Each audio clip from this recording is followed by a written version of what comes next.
The garden was bathed in golden light, the late afternoon sun casting long shadows across rows of white chairs adorned with delicate ribbons. I could hear the soft murmur of guests greeting each other, the clink of glasses mingling with the distant hum of a string quartet. It was my son Andrew's wedding day, and every detail had been meticulously planned. I had imagined this moment countless times.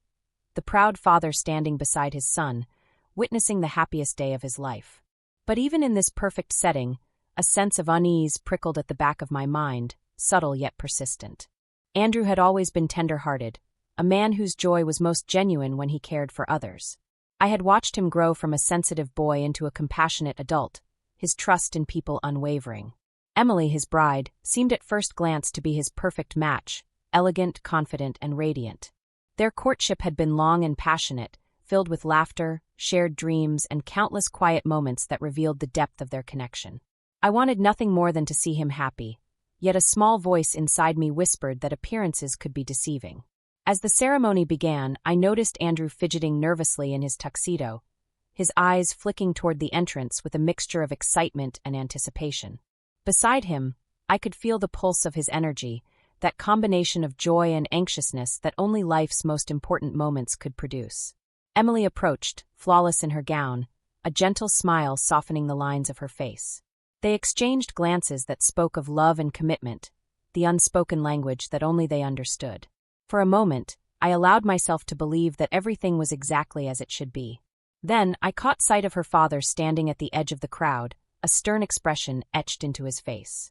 He carried himself with the authority of a man used to controlling the room, and for reasons I could not yet explain, a cold tension radiated from him. I didn't know it yet, but this man would be the first to ignite a fracture in the day I had imagined to be perfect. The ceremony proceeded smoothly, smiles and applause punctuating each moment, yet an undercurrent of anxiety began to gather like storm clouds on the horizon. I could feel Andrew's heartbeat quicken, a subtle tremor in his hands betraying his calm exterior. Something was about to happen, something that would challenge everything we believed about trust, love, and the people closest to us. As the last note of the quartet faded and the applause subsided, a hush fell over the crowd. That brief, expectant silence was the calm before the storm. I leaned slightly toward Andrew, my heart tightening. The first words that would unravel the day's perfection were about to be spoken, and I could only brace myself for the moment when reality would collide with the carefully curated illusion of a perfect wedding. As the reception began, the garden transformed into a scene of celebration. Twinkling fairy lights hung from the trees, soft music floated through the warm evening air, and the scent of jasmine mingled with the rich aroma of freshly baked desserts. Guests laughed and mingled, sharing memories and exchanging congratulations, yet amidst the festivity, I couldn't shake a creeping sense of tension. Something invisible hung over the gathering, subtle yet unmistakable, like a shadow at the edge of sunlight. Andrew moved through the crowd with a practiced smile, graciously accepting compliments, yet I noticed the occasional flicker of doubt in his eyes. He had always been trusting, perhaps to a fault, seeing the good in people even when the evidence suggested caution. Emily's hand in his was steady, warm, and reassuring, yet there was an underlying rigidity in her movements, a precision that seemed almost calculated. I found myself studying her interactions, the way her eyes sometimes darted to her father, her laughter always measured, as though ensuring it fit the expectations of the room rather than the spontaneity of her heart. Her father, a tall man with an unwavering gaze, surveyed the crowd with the air of someone who believed himself in control. There was an intensity in his demeanor that demanded attention, a subtle assertion that he ruled not just over his family, but over the narrative of this entire event. I could sense that Andrew's vulnerability, his openness, made him particularly susceptible to influence. An influence I feared could turn the day into one of humiliation rather than celebration. I recalled the weeks leading up to this day, the quiet moments when unease had gnawed at me. Emily's late-night phone calls, evasive answers, and sudden withdrawals from conversations I thought were casual had created small, sharp fractures in my confidence. Initially, I questioned myself, was it paranoia, or had I noticed something others overlooked? But then, piece by piece, I discovered undeniable evidence of secrets kept from Andrew, betrayals that went beyond ordinary deception. The realization weighed heavily on me. This was not merely a father's protective instinct, it was a truth I could no longer ignore. As dinner plates were cleared and the room prepared for speeches, I found myself seated beside Andrew, feeling the warmth of his hand in mine. He leaned slightly toward me, whispering, "Dad, do you think everything will go smoothly?" His eyes searched mine for reassurance. I wanted to tell him the truth, but the timing had to be exact. A premature revelation could shatter the evening without purpose. Patience, I reminded myself. Timing was everything. The first few toasts were light-hearted, the words playful and affectionate, drawing laughter and applause. Yet I noticed the subtle tension growing in the room, a sense that someone or something was waiting to disturb the fragile balance. The bride's father adjusted his cufflinks, cleared his throat, and leaned slightly forward. His turn at the microphone was approaching, and with it, the moment when the hidden cracks would widen into something unmistakable. I took a deep breath, feeling the weight of what was to come. In that instant, I understood that the joy of the evening was about to collide with truths long buried. Andrew's trust, Emily's carefully curated facade, and the fragile harmony of two families were all on the brink of exposure. The moment had arrived. The bride's father stepped forward, the microphone catching a faint echo as he cleared his throat. The garden fell into a tense hush. Guests leaned forward slightly, glasses paused midair, smiles fading into curiosity. I could feel Andrew's grip tighten around my hand, his knuckles pale against mine. His chest rose and fell rapidly, betraying the calm he tried to maintain. "And Andrew," the man began, voice sharp, deliberate, "I have to say that boy is an idiot." The words landed with the force of a storm. Andrew froze, a flicker of disbelief crossing his face before raw hurt replaced it. His shoulders slumped, and I saw the first tear form at the corner of his eye. The laughter that had bubbled around the tables moments before vanished, leaving a stunned silence. I could hear my own heartbeat echoing in my ears. I wanted to leap forward to confront him, but I stayed rooted. There was a deeper truth beneath this insult, one that needed to be revealed at the right moment. The fragments of suspicion I had gathered over the past months, late-night messages, evasive calls, whispered conversations, now crystallized into a painful clarity. This wasn't simply an overbearing father-in-law. It was the first domino in a chain of truths Andrew had yet to face. Emily's eyes widened, a flash of guilt, or was it fear, crossing her face. Her carefully constructed mask of composure wavered, though she tried to recover with a delicate smile. Yet even she could not ignore the growing tension, the unspoken awareness that the wedding had shifted from celebration to confrontation. Andrew's lips trembled as he opened his mouth, then closed it again. Words failed him. The shock had rendered him mute. I could see the storm of thoughts raging behind his eyes.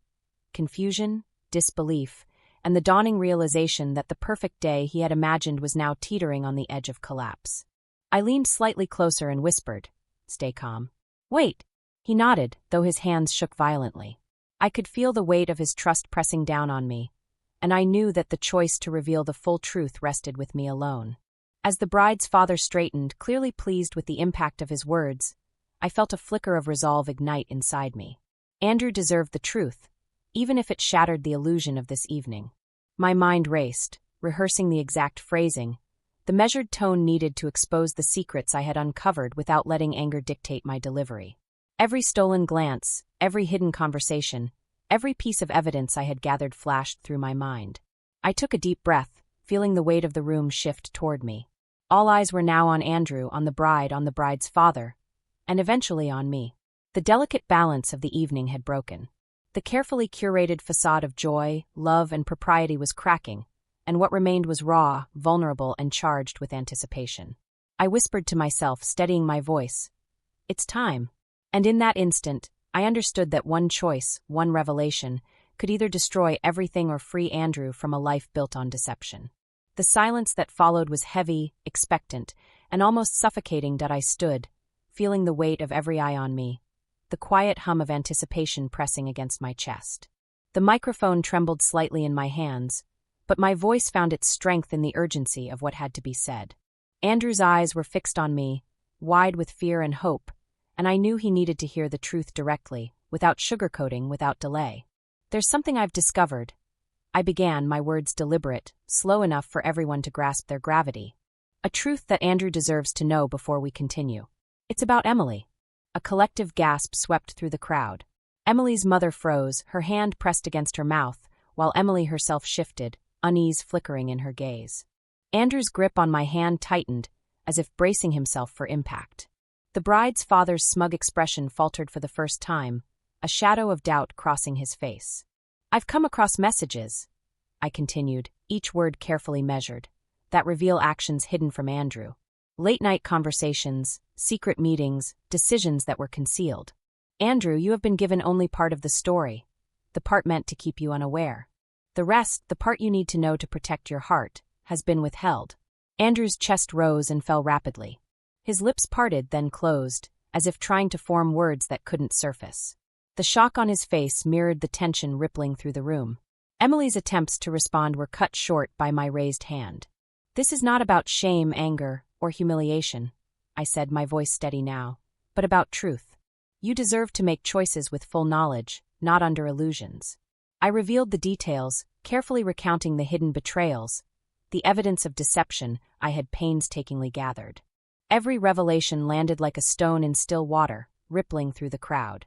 The room went silent, the earlier laughter and applause now replaced by disbelief, tension, and a shared sense of urgency.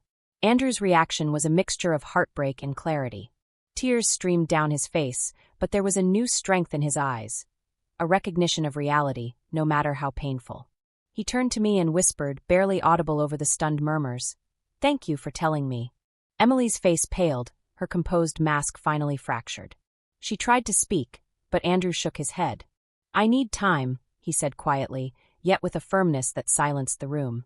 "I need space to process this truth. I can't move forward without it." Even the bride's father, whose words had set the stage for this revelation, seemed diminished. His authority, built on control and intimidation, had crumbled under the weight of what had been unveiled. I lowered the microphone, my body tense but relieved. The truth was out, and though it had shattered the illusion of a perfect wedding, it had also liberated Andrew from a path constructed on lies. The emotional charge in the garden was palpable. Every guest understood that they had witnessed something monumental, not merely a revelation of betrayal, but the undeniable power of honesty. As I returned to Andrew's side, his trembling hands in mine, I knew that the course of our lives had irrevocably shifted. And in that shift, painful as it was, there lay the first glimmer of clarity, the fragile beginnings of healing. The garden, once alive with laughter and music, now felt quieter, almost suspended in time. The air was heavy with unspoken words, the echoes of revelation lingering like a ghost that refused to leave. Guests slowly returned to their conversations, but the energy had shifted. Nothing would feel the same again.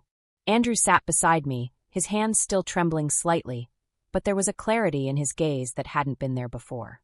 I could see the mixture of emotions playing across his face, hurt, betrayal, sorrow, but also something deeper, empowerment.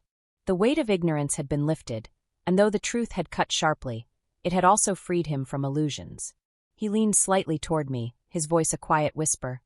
"I don't know what I would have done if I hadn't known. Thank you, Dad." I squeezed his hand, feeling the gravity of the moment. "Sometimes," I said softly, "the hardest thing we can do for someone we love is tell them the truth, even when it hurts.